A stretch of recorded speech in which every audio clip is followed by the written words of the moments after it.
Ernest Hemingway's name that writers across the world still recognize as having a great influence on both American writers and those around the world. He was born in 1899. He took his own life in Ketchum, Idaho in 1961. Great American novelist, short story writer, and journalist. His economical and understated style had a strong influence on 20th century writers.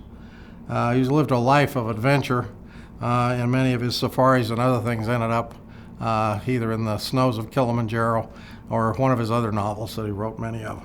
He won the Nobel Prize in Literature in 1954, mostly for a little book which had to do with a Cuban fisherman out on his own trying to get the great fish.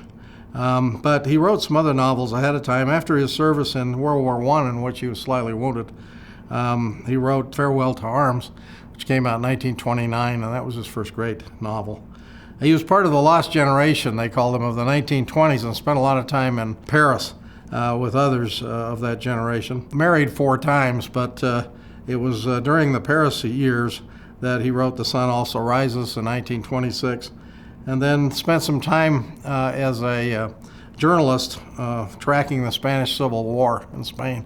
And was under fire for part of that period. Wrote some great articles and eventually wrote the novel For Whom the Bell Tolls about his experience in the Spanish Civil War. This was made into a movie with Gary Cooper later. This particular copy is inscribed by Hemingway. A very beautiful handwriting, and you can see that here.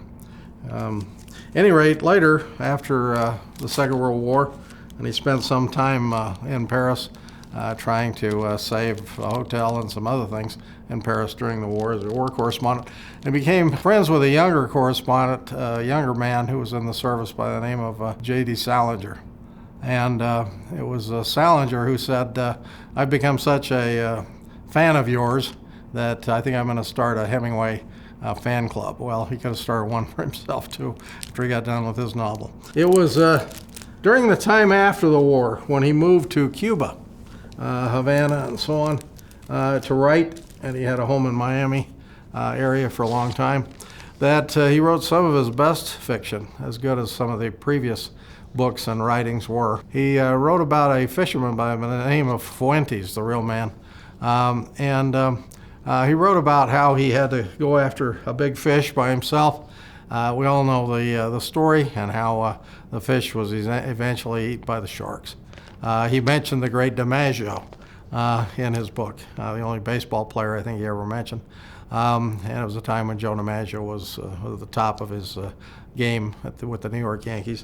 And it was because of this book, more than anything else, that he was awarded a Nobel Prize in 1954. The book was first serialized and published in Life magazine. It was short enough to do that in 1952 when it came out. And then by 1954, when he was awarded the prize, it became pretty world famous and still is today.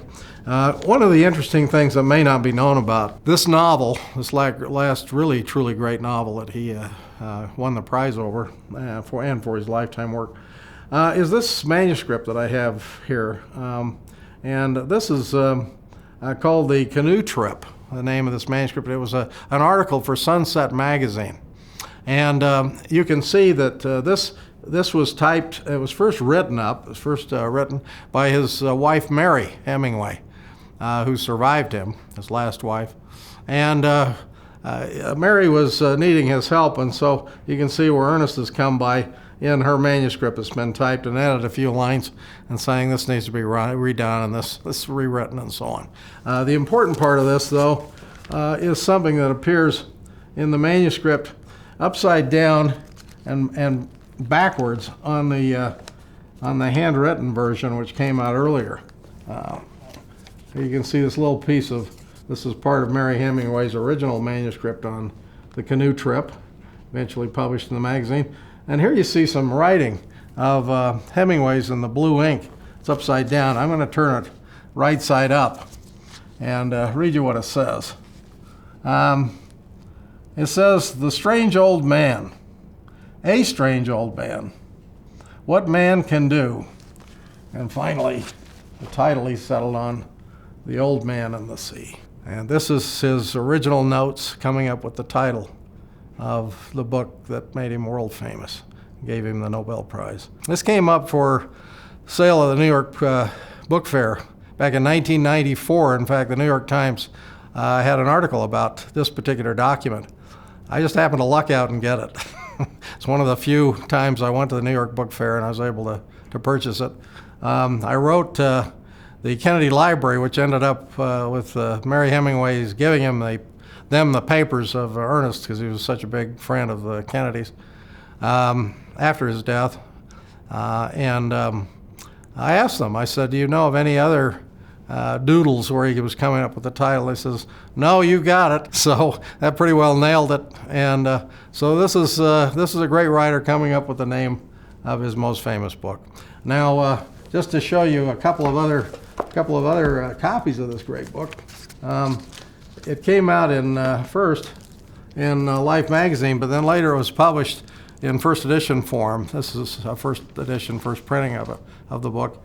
And it had Hemingway's picture on the back. And it's a short novel. You can sit down and read it in an hour or so. But it has been, a lot of comparisons have been made. Some of the sacrifices in the life of Christ, for instance, and others throughout history. A lot of parallels to the story of the great fisherman, the old man and the sea. This is a Spanish edition of it in paperback. El Viejo Yale Mar.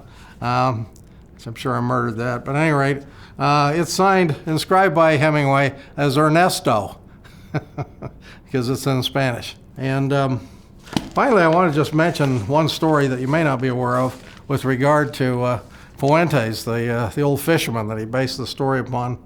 Hemingway was a pretty avid fisherman, as we'd all take it. In that regard, he's much like Zane Grey. And he used to go fishing with a captain named Gregorio Fuentes, who, despite Hemingway's denial, we're all pretty sure was the inspiration for the old man and the sea. The two were so close that Hemingway even named his son Gregory after the guy. And when at the age of 6, Gregory fell into shark-infested waters, it was Fuentes who saved his life by killing the shark with a machine gun. So in other words, this man gave Hemingway a Nobel Prize and saved his son's life. Now that's a good friend.